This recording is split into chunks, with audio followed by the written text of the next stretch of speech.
هيفتني بالصوت يا الغالي وعود الهجس لمدهاله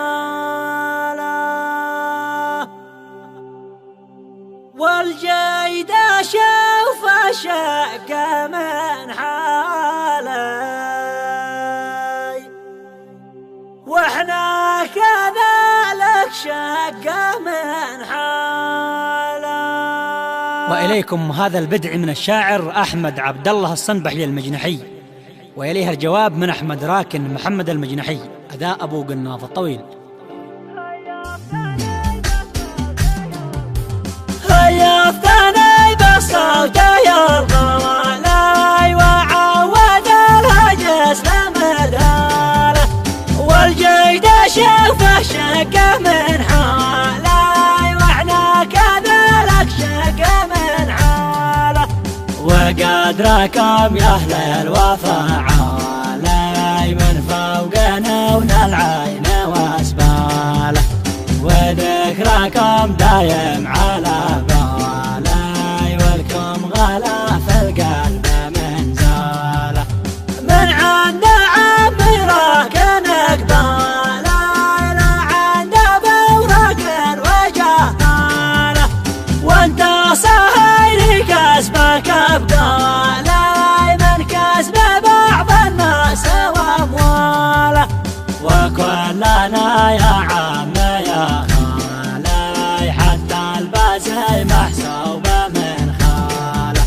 وعهدنا للتالي التالي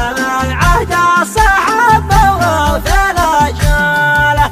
وصفحته للقيل والقال سكوا عليه الباب واقفاله والمعنى له طال تقوال ميدي في الخواطر هاجس قاله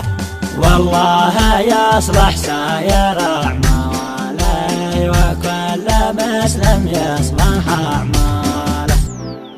وهذا الجواب من الشاعر أحمد راكن المجنحي ردا على بدع الشاعر أحمد عبد الله الصنبحي المجنحي، وتحياتي لكم أبو قناف الطويل. يا مرحبا يا صاحب الغالي واهلا وسهلا الضيف وقباله شرفتنا يا طيب الفالي محيا المطر في وقتها بلاله من فوق رمش العين والشاله حيا بسرع الجنب واقواله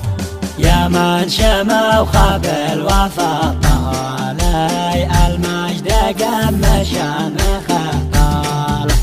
امام شعرك تعجز اقواله يا بيرق الشيلات والباله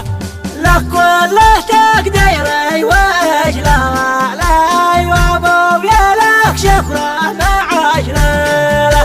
على المبادئ والتقب يا ولي عز القبيلي في تقب يا